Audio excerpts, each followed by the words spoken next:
Hey, what's up, lightboltjoe here. Today we're going to discuss the 2023 Netflix original film, A Tourist Guide to Love. So this stars Rachel Lee Cook, Scott Lee, Missy Pyle, Ben Feldman, a bunch of other people are in this.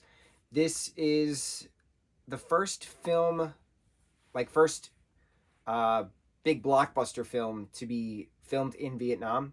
This is the first Netflix original film to be made in Vietnam. There we go. There's the words I was trying to get out. So it's in Los Angeles and we're in Vietnam for the film takes place in Vietnam. So going to Hoi Mi Ho Mi Chai City. I can't remember the name. The main capital city of Vietnam, and then the surrounding cities, the countryside as well. Bro, this was immersive. I didn't expect this film to be as incredible as it actually is.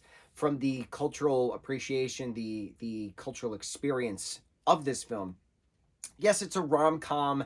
Yes, there's very cheesy one-liner romance, perfectly crafted cookie cutter kind of dialogue for these characters. This woman who just had a breakup falls in love with her tour guide and things happen, right? But this is way more than that. This is way more than a cookie cutter kind of rom-com. It's immersive. And I honestly had no expectations for this film. I didn't know what it was about. I didn't know who was in it. I just knew that it was on my list of things to watch. I liked the poster, and so there we were. We went. I have this thing, and I don't know how else to say it, but the phrase "Don't judge a book by its cover." I do the opposite. I judge everything by its appearance. I judge everything by its appearance, by its cover, by its poster.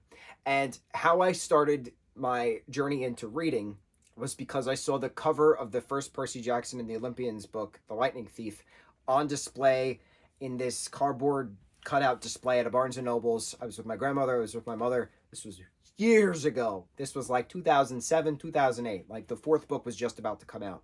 Long time ago. And it had this display on it that said employee picks or something like that. And the Lightning Thief softcover book was there. Oh, it's all the way in the corner. I'm not even going to grab it. So the paperback was there. And it's Percy. But I didn't know who this was. It just says The Lightning Thief. And you got this middle school kid, black hair and an orange shirt, holding a sword in one hand and a minotaur horn in the other, in the Hudson River, staring at the Empire State Building with lightning striking down. And I'm like, this is a movie poster. This ain't no book. And then I picked up the back and I read the description, and it's like Percy Jackson's a demigod and blah blah blah. And I'm like, and it takes place on Long Island, and I'm a Long Island boy, and Camp Half Blood is on Long Island on the North Shore, and I was like, bro, couldn't believe it. I started my reading love because of that book, because I saw the cover of the book and said that looks like a movie poster. And ever since then, I've judged a lot of things by the poster, by the cover, by the appearance, by the outward appearance. I do everything that we're told not to do. I put this movie in my watch list, in my list on Netflix, because of the poster, because it was vibrant, because you had a guy and a girl sitting and there's like tropical things and a nice little sunset, and I was like, this looks neat. I like this scenery. We're gonna put this on the list. And then I compiled my list of 70 movies to watch that was on my list for Netflix, and then we started beginning of January, and here we are, middle of March, and we're still going through it. Bro, it's been a wild time, absolute wild time. But I watched this movie because of the movie poster. That's where our roundabout coming to this moment. Okay. Not knowing anything about this film, not knowing where it takes place, nothing. Not if it was based on a book, wasn't. I am very impressed with how well done this was. The cinematography was incredible from a technical standpoint. Cinematography was incredible. The acting was your typical rom-com acting. There's nothing wrong with that. Very predictable. The girl gets the guy at the end.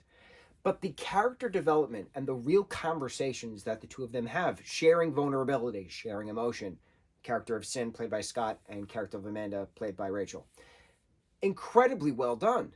Having the vulnerabilities come about in regards to this authentic Vietnamese experience. And Scott's character of Sin actually says, most Americans only know Vietnam because of a war. But we're so much more than that. And to see that so much more than that, stuff that I didn't even think to comprehend, that another country has this kind of a thing, that another country does this kind of a thing, that everybody has some kind of version of sitting down together. Well, in this particular version of them celebrating New Year, Vietnamese New Year, which falls in line with Chinese New Year, which encompasses Lunar New Year. Lunar New Year is like the broad spectrum term for, I think that's the best way to explain it, for a lot of different Asian country New Year slash Spring Festival celebrations. A lot of the stuff is the same. A lot of like the same kind of like celebrations and whatnot, but like it's the same like time period. So Lunar New Year is like the encompass umbrella to like Chinese New Year, to Vietnamese New Year, et cetera, right? Um, so Tet is the name of Vietnamese New Year, and it was really cool how the buildup that the tour, that these group of tourists at this tour group from around the world were into this Silver Star, tour group, and Sin and his cousin An, who happens to be the boss of the establishment, whose then father owns the company, and he's selling to the company that the tourist company, travel agency that Amanda actually worked for, Teresa. That's how the whole everybody comes together bit, and then selling it and being partnership, whatever. So getting off the beaten path, instead of doing this popular tour spot, let's take them to the home village.